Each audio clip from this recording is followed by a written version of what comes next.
Hey class, welcome back to our Unit 4 Land and Water Use Notes. Today's objective is to look at the different fishing methods and aquatic food production methods that we utilize on the planet. So we'll be covering impacts of overfishing, aquaculture, which is farm fishing, and intro to sustainability and sustainability concepts in food production. Starting off, we need to have a basic understanding of commercial fishing methods. What are these three big categories that we have, and then specifically their impacts to biodiversity as well as our fishery stocks. So we have net fishing. Net fishing is the most common, all right? So this is our most common type of fishing.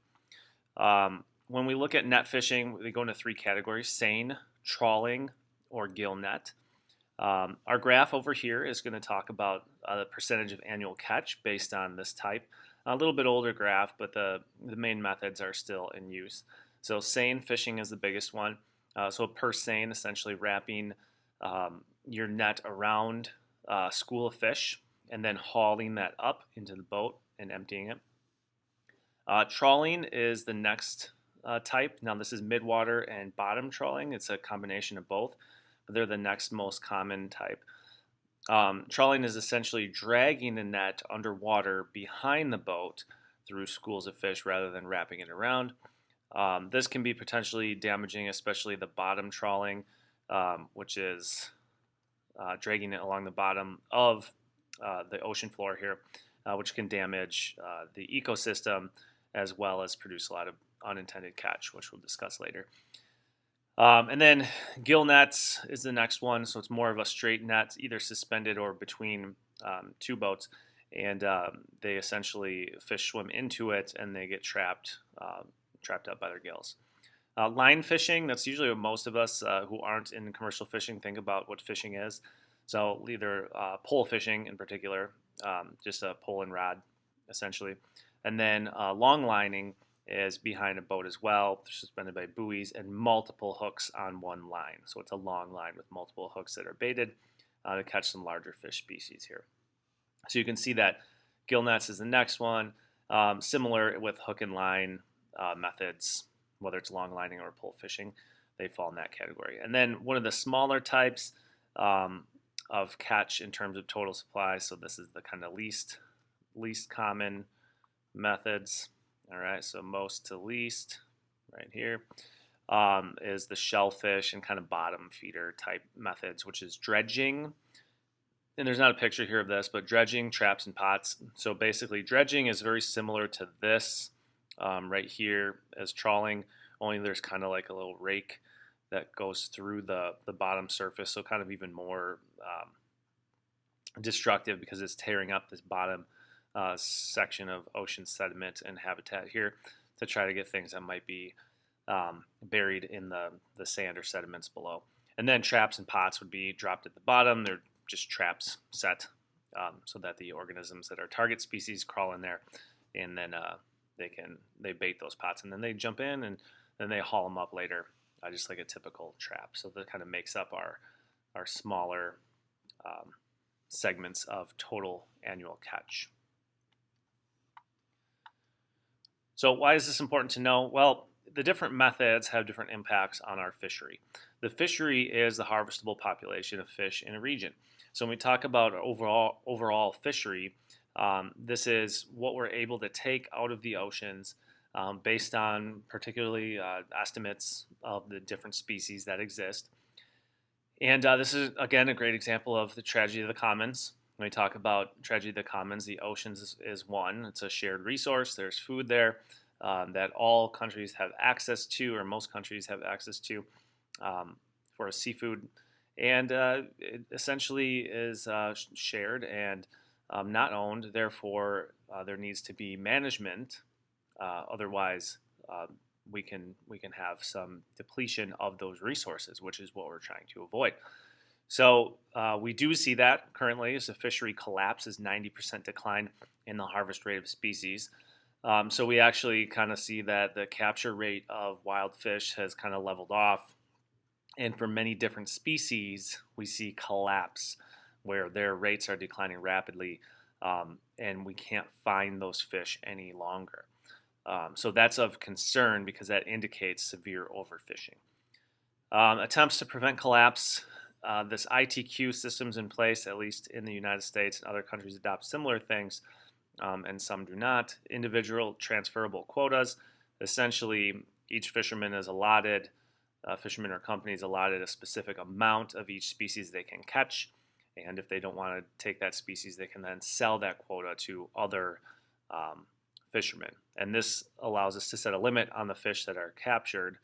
But ultimately, this relies on some regulation, right? So somebody has to be overseeing this process. So restricting total catch kind of goes hand in hand with ITQs.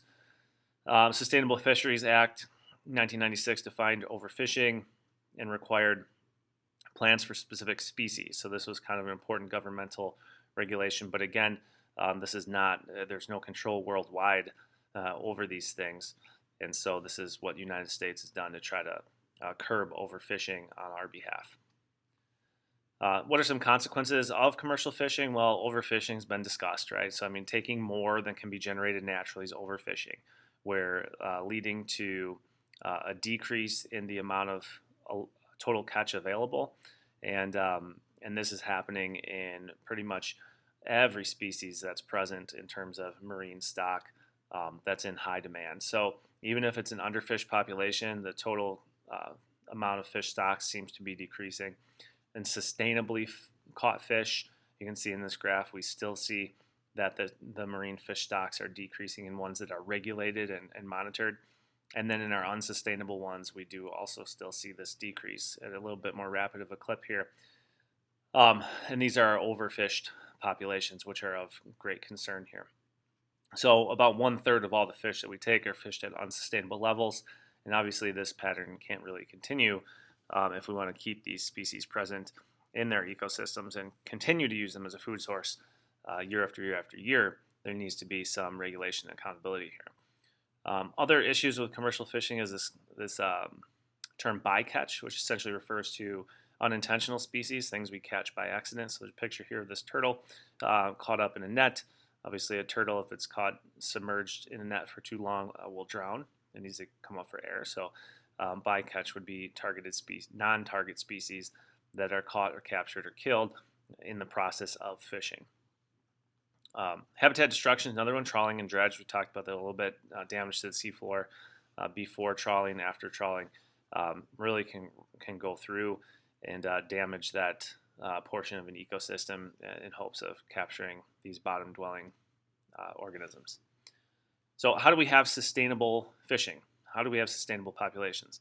Well, first of all, remember our goal for sustainability is to harvest renewable resources and maximize the yield per effort, essentially. So what are we really saying there? It's a little wordy. We want to be able to take as much as we can from the environment and not deplete it, not run out. And that would be this concept of MSYs, maximum sustainable yield, right? The red line here kind of indicates our point of maximum sustainable yield. Right at the peak here of this curve, we're representing how much can we take without starting to decrease our supply and becoming this overfished or depleted completely. So we obviously don't want this to happen. So in order to know that we're fishing here, we need monitoring. We need to be able to monitor populations. We need to be able to estimate what our max sustainable yield is. And that really can be based off of this carrying capacity concept, right? So about half of our carrying capacity is a good estimate for MSY. So we can say, if our carrying capacity would probably be double whatever this point is, right? Because half of carrying capacity is where we can fish at. If we fish beyond the ecosystem's ability to support that population, we're going to end up running out of those specific species that we're trying to catch. So what's the difference here? Wild caught, we're talking about wild caught fishing methods so far. We also have aquaculture, which is farm fishing. Aquaculture, as you can see from this graph here, has increased its production over the years very rapidly. So we're starting to see this exponential growth curve. So farm fish tends to be things like salmon, like a commonly consumed fish, but we also have mollusks, crustaceans, shrimp. So there's a lot of things that we can farm for seafood. What are the benefits of this? Well, it's efficient. There are higher yields, so we can get more per area. So we don't need big areas. You can see these salmon farms here.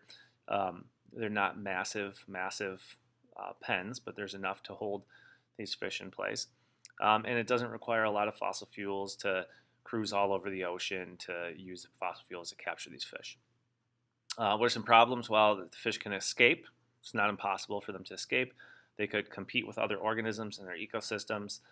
They could interbreed with them, which changes the genetic diversity of those populations. They're in high density, so much like CAFOs, there's risk of spread of disease, which can happen. And then obviously water pollution from feed or antibiotics or whatever else these fish are going to be exposed to in the farming methods is not easily self-contained in that fish pen there. And then wild-caught fish obviously have a higher amount of genetic diversity. They're going to grow at lower population densities.